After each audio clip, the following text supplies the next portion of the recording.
भारत की इतनी बेइज्जती कभी नहीं हुई थी जितना प्रधानमंत्री नरेंद्र मोदी करा रहे हैं और जितना इनका भक्त करा रहे हैं। सोचिए, एक प्रधानमंत्री की वाहवाही के लिए ये लोग क्या क्या नहीं झूठ बोलते हैं और क्या क्या नहीं करते हैं। इस वीडियो में मैं साबित कर दूंगा कि भारत की विदेश नीति किस तरह से फेल कर दी गई है और आज दुनिया में कोई भी हमारा दोस्त नहीं बचा है, न अमेरिका, न चीन, न रसिया। हमारे साथ न भूटान है, न श्रीलंका है, न नेपाल है। और कैसे पूरे विदेश नीति को तहस नहस कर दिया गया। सोचिए, यही प्रधानमंत्री मोदी कहते थे कि जब डॉलर का भाव गिरता है तो देश की साख गिरता है, रुपया का सम्मान गिरता है तो प्रधानमंत्री का सम्मान गिरता है। उस समय इस देश के अर्थशास्त्री प्रधानमंत्री थे। ये चाइना को लाल आंख दिखाने की बात करते थे। आज डॉलर 88 के पार कर गया है, पाउंड 119 रुपए के पार कर गया। एशिया में सबसे कमजोर करेंसी भारत की है। लेकिन भक्त तो इस बात को समझेंगे नहीं। लेकिन टैरिफ वाली मार भक्तों पर भी पड़ रहा है। 15 लाख एक्सपोर्टर जो सवर्ण समाज के हैं उनके भी पेट पर लात पड़ रहा है और साथ में जो दलित, पिछड़े, किसान, आदिवासी, अल्पसंख्यक मजदूर हैं उनके पेट पर भी लात पड़ रहा है।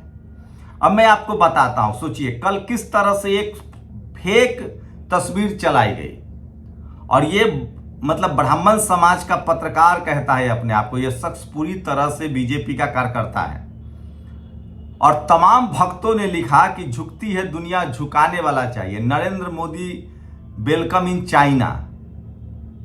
आज चाइना ने पाकिस्तान के लिए भी रेड कारपेट बिठा दिया। कल तक जो भक्त कह रहे थे कि चाइना का झालर नहीं खरीदना है, चाइनीज समाज का बहिष्कार करना है, प्रधानमंत्री कह रहे थे कि विदेशी सामान का बहिष्कार करना है, तो अमेरिका वाला विदेशी हो गया और चाइना वाला देसी हो गया। अब अमेरिका वाले ट्रंप, जिसके लिए हवन कर रहे थे, जिनको फुफ्फा माने हुए थे, जीजाजी माने हुए थे, हवन कर रहे थे भक्त, और चाइना को कह रहे थे लाल आंख दिखाओ, वो चाइना जीजाजी बन गया है। ऐसे चल रहा है देश। आप सोचिए, मैं पहले दिन से कह रहा था कि चाइना हमारा सगा नहीं है और न ट्रंप हमारा सगा है। भारत एक तीसरे, जिसको हम गुटनिरपेक्ष देश कहते थे, उसके साथ मजबूत विकल्प था और रसिया हमारा सबसे रिलायबल पार्टनर था। रसिया सबसे हमारा मजबूत दोस्त है और आगे भी रहेगा। लेकिन सोचिए, रसिया से जो कच्चा तेल खरीदा गया वो इस देश के नागरिकों को सस्ता नहीं दिया गया, भक्तों को भी नहीं दिया गया। वो तेल विदेश में बेचा गया और मालामाल कौन हुआ? मुकेश अंबानी। और खामियाजा जब टैरिफ लगा तो 15 लाख भारतीय जो व्यापार करते हैं वो सब डूब गए, मजदूर डूब रहा है। तो ये है भारत के प्रधानमंत्री की फेलियर, विदेश मंत्री की फेलियर है और ये है विदेश नीति की फेलियर। पहले हमारी विदेश नीति क्या थी? ना हम अमेरिका के साथ थे, ना चाइना के साथ थे। चाइना हमारा दुश्मन है, चाइना की विस्तारवादी नीति है। अमेरिका कभी हमारा सगा नहीं था, लेकिन हमारा संबंध सम्मानजनक था। लेकिन सोचिए, ट्रंप को आपने कंधे पर चढ़ाया, अब वो कान में पेशाब कर रहा है। भारतीय लोग को हथकड़ी लगाकर भेजा। कहां गए वो लोग जो अमेरिका जाकर ट्रंप सरकार कर रहे थे, यहां हवन कर रहे थे? इतना ही नहीं, उसने हम पर टैरिफ लगा दिया, उसने एप्पल को मना कर दिया। और सोचिए, अमेरिका और चाइना की चिंता नहीं है, भक्तों की वजह से, हिंदू मुस्लिम की वजह से पूरा मिडिल ईस्ट आज हमसे खफा है। हमारे सबसे ज्यादा लोग मिडिल ईस्ट में काम करते हैं, दुबई में, अबू धाबी में, शारजाह में। लेकिन भक्तों ने इतना हिंदू मुस्लिम किया कि उन देशों से भी हमारी नाराजगी बढ़ गई। हम, नेपाल हमारे साथ था, Sri Lanka, Bhutan, Thailand, Vietnam, Korea, south Korea, ये सब हमारे साथ थे। लेकिन सोचिए, अब चीन के चक्कर में जापान भी जाएगा। चीन हमारा कभी सगा नहीं हो सकता है, चीन किसी का सगा नहीं है। लेकिन सोचिए, इन आज के समय में मैं सबसे बड़ी बात बता रहा हूं, कोई भी देश आज पुतिन के साथ घुटने पर है, अमेरिका, क्योंकि पुतिन के पास पावर है। पावर क्या है? तकनीक का पावर है। पुतिन के पास फाइटर प्लेन है 5th जनरेशन का। पुतिन के पास रडार है, S-400 और S-500। पुतिन एक सक्षम देश है रूस। आज चाइना के साथ, चाइना भी तेल खरीदता है रूस से, लेकिन अमेरिका टैरिफ नहीं लगा सकता। क्यों? क्योंकि चाइना 20 ट्रिलियन इकोनॉमी है, चाइना तकनीक है, मजबूत मुल्क है, और मजबूत मुल्क के साथ कोई नहीं लड़ता है। लेकिन भारत के भक्तों ने क्या किया? अपनी सेना को कमजोर किया, अग्निवीर लाए, तकनीक पर काम नहीं हुआ, फाइटर प्लेन नहीं बने, आधुनिक ड्रोन नहीं बना, मिसाइल्स नहीं बने, और आर्थिक व्यवस्था का तो छोड़ ही दीजिए, यहां का जो धन्ना सेठ है वो दिन भर आलू प्याज टमाटर करता है। आपको पता है भारत की जितनी कार कंपनियां, ये सो कॉल्ड, जो इस सरकार के लिए ट्वीट करता रहता है, ये महिंद्रा वालों से पूछिए कि इनकी कार का नट बोल्ट और स्पेयर पार्ट्स कहां से आता है, टेक्नोलॉजी कहां से आता है। इन टाटा वालों से पूछिए, मारुति वालों से पूछिए, सब के सब उधार के कंपनी है। आपके घर में जो गीजर है, पंखा है, ये जो हैवेल्स कंपनी है, मैं नाम लेके कह रहा हूं, ये सब कहां का माल बेचते हैं? ये कोरिया से माल मंगवाते हैं, चाइना से माल मंगवाते हैं। यहां मैन्युफैक्चरिंग नहीं है, नहीं इनके पास तकनीक है। हमारे पास था ओनिडा, बैंक का पैसा चोरी करके भाग गया। हमारे पास था गोदरेज, ऊषा, आज कहां है ये कंपनियां? क्यों नहीं चली ये कंपनियां? क्योंकि आपने इन्वेस्ट नहीं किया, आपने रिसर्च सेंटर्स नहीं खोले, कॉलेज यूनिवर्सिटी नहीं बनाए। हाइब्रिड कार में आप क्या, हम सिर्फ नकल करते हैं। ओला का नकल उबर कर लिए, अमेजन का नकल फ्लिपकार्ट कर लिए। नया इन्वेंशन नहीं करते हैं हम। फेसबुक, ट्विटर, गूगल, मैं फिर कह रहा हूं, ये इन्वेंशन कब होगा?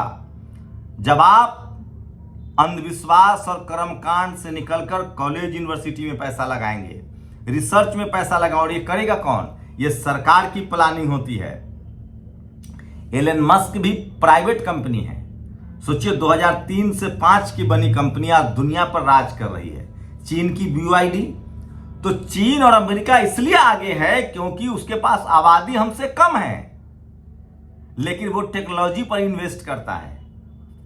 यही बात इस देश के जातिवादी मनुवादियों को समझ में नहीं आता। वो तो चाहते हैं कि वो 15 करोड़ जो लोग हैं वो इस देश में मजा मारे, वो इस देश में व्यापार करें, वो इस देश में स्कूल कॉलेज में जाए, उन्हीं के बच्चे विदेश जाएं, और बाकी 90% लोग, मतलब 135 करोड़ लोग, सिर्फ हम लोग ग्राहक बने रहें।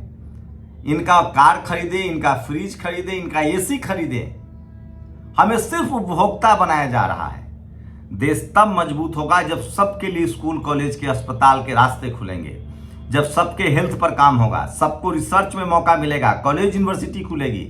चाइना क्यों आगे बढ़ा है? और विदेश नीति की बात करते हैं। अब चाइना से आप दोस्ती, पहले अमेरिका से दोस्ती करने के चक्कर में आपने रूस गंवा लिया था। अब चाइना से दोस्ती करने के चक्कर में आप पूरा साउथ ईस्ट एशिया गंवा लेंगे। जापान चला जाएगा, वियतनाम चला जाएगा, थाईलैंड चला जाएगा, इंडोनेशिया चला जाएगा। तो ये है इनका, तार का मारा खजूर तर और खजूर का मारा तार तर। पहले मोदी ट्रंप कर रहे थे, अब जिनपिंग करेंगे, और दोनों हमें कुछ नहीं देने वाला है। जिसके पास अपना घर होता है ना, उसी को दूसरा भी सहारा देता है।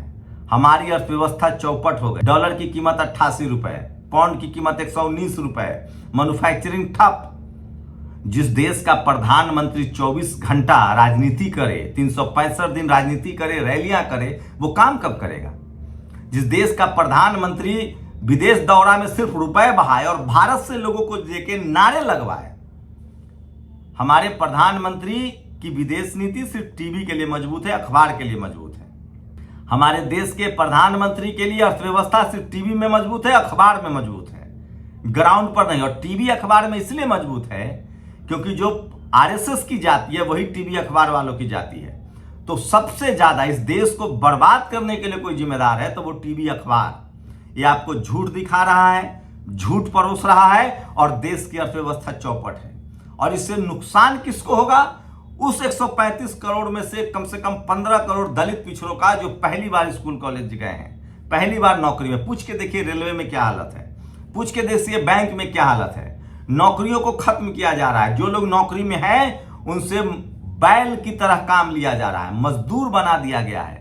लोग किसी तरह से नौकरी कर रहे हैं, चाहे वो रेलवे हो, चाहे बैंक हो, चाहे LIC हो, जाके मिलिए उनसे, और खासकर उन दलित, पिछड़े, किसान, आदिवासी, अल्पसंख्यकों से। मैं इसीलिए कह रहा हूं, इस देश में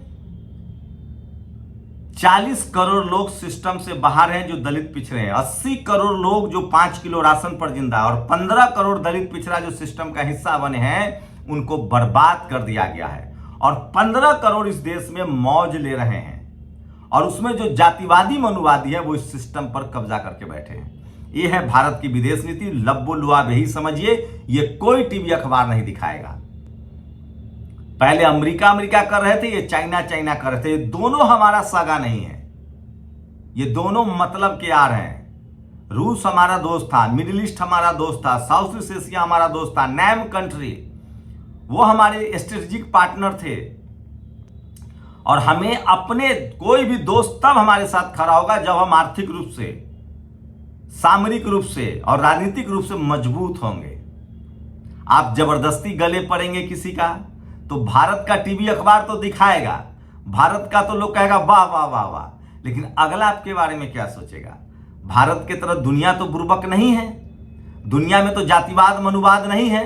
सोचिए, अमेरिका टैरिफ लगा रहा है, यूरोप हम पर टैरिफ लगाने की बात कर रहा है, हम कहीं के नहीं हैं। ये जो मतलब क्या बोलूं मैं, आप जीवन में भी ना किसी के सगा नहीं रहेंगे तो कोई आपके साथ भी सगा नहीं रहेगा। आप कभी इधर, कभी उधर, कभी उधर, कभी उधर। ये हालत हो गई हमारी विदेश नीति की। पहले दुनिया में भारत की साख थी, आप सोचिए क्या हालत हो गई है देश की। डॉलर, पाउंड, अर्थव्यवस्था, लोग लाचार हैं, बेबस हैं, नौकरियां नहीं हैं, देश की आर्थिक व्यवस्था चरमरा गई है। बस टीवी अखबार पर बने रहना है। सबसे ज्यादा भारत दुनिया का दौरा करने वाला प्रधानमंत्री, भारत से 1 महीना पहले लोगों को वहां भेजा जाता है मोदी करने के लिए। कोई कहता है हमारे बाप आए हैं, कोई कहता है हमारे भगवान आए हैं। ये सब करवाया जाता है ताकि इस देश के 135 करोड़ दलित, पिछड़े, किसान, आदिवासी, अल्पसंख्यकों को मूर्ख बनाया जाए, टीवी के जरिए, अखबार के जरिए। आपको लगे कि अरे हम तो विश्व गुरु हो गए, डंका बज रहा है, ये है हम विश्व गुरु हैं। सोचिए, चाइना पाकिस्तान की मदद करता है युद्ध के समय, तुर्की पाकिस्तान की मदद करता है युद्ध के समय। ऑपरेशन सिंदूर में हमारी सेना की ताकत थी, हमारा सेना का शौर्य था। कोई दुनिया का देश हमारे साथ खड़ा नहीं हुआ। अमेरिका कभी हमारा सगा नहीं था, लेकिन हमने कंधे पर बैठा लिया। तो ये बड़ी विदेश नीति में चूक हो रही है, ये बड़ी गड़बड़ी हो रही है, और ये बड़ा फेलियर प्रधानमंत्री का है, विदेश मंत्री का है। सब कुछ टीवी अखबार के जरिए चल रहा है। सोचिए, एक ट्रेन का उद्घाटन करेंगे, 1.5 करोड़ रुपए लगता है, प्रधानमंत्री को हरी झंडी दिखाना है, तो रेल मंत्री क्या कर रहा है, वहां का DRM क्या करेगा? एक एयरपोर्ट का उद्घाटन करना है तो प्रधानमंत्री करेंगे, तो एविएशन मिनिस्टर क्या कर रहा है? आप सोचिए, प्रधानमंत्री के एक दौरे पर 1.5 करोड़, 2 करोड़ खर्चा होता है। एक विदेश दौरे पर 10 20 करोड़ खर्चा होता है। ये सब कुछ प्रचार है। राजेंद्र प्रसाद सिंह ठीक कहते हैं, जो टीवी अखबार दिखा रहा है वो खबर नहीं, प्रचार है। उस प्रचार से निकलिए। ये सिर्फ और सिर्फ देश को गुमराह किया जा रहा है। हमारी विदेश नीति चौपट है, हमारी अर्थव्यवस्था चौपट है, हम सामरिक रूप से कमजोर हो रहे हैं। रोबोट नहीं बना। पिछले 10 साल में देश को अंधविश्वास और कर्मकांड में ढकेल दिया है, और देश के अंदर भी भाईचारा खत्म है। जातिवाद सबसे ज्यादा सवाब पर है। उन्माद, सांप्रदायिकता और जातिवाद देश को गिरफ्त में ले चुका है, और ये सब कुछ हो रहा है राजनीति के लिए। क्या आप असली राष्ट्रवादी हैं? जो असली राष्ट्रवादी होगा वो सेना को मजबूत करेगा, आर्थिक व्यवस्था को मजबूत करेगा, देश को मजबूत करेगा, तब राजनीति करेगा। आप लोग अपनी राय जरूर दीजिए। शुक्रिया। दस्तक की आपसे गुजारिश है कि अगर इसको बचाना चाहते हैं तो नेशनल दस्तक को सब्सक्राइब करने के लिए रेड कलर के सब्सक्राइब बटन को दबाएं, फिर बेल आइकन की घंटी दबाएं। नेशनल दस्तक को बचाने के लिए बहुत जरूरी है कि हर खबर को शेयर करें, लाइक करें, कमेंट जरूर करें।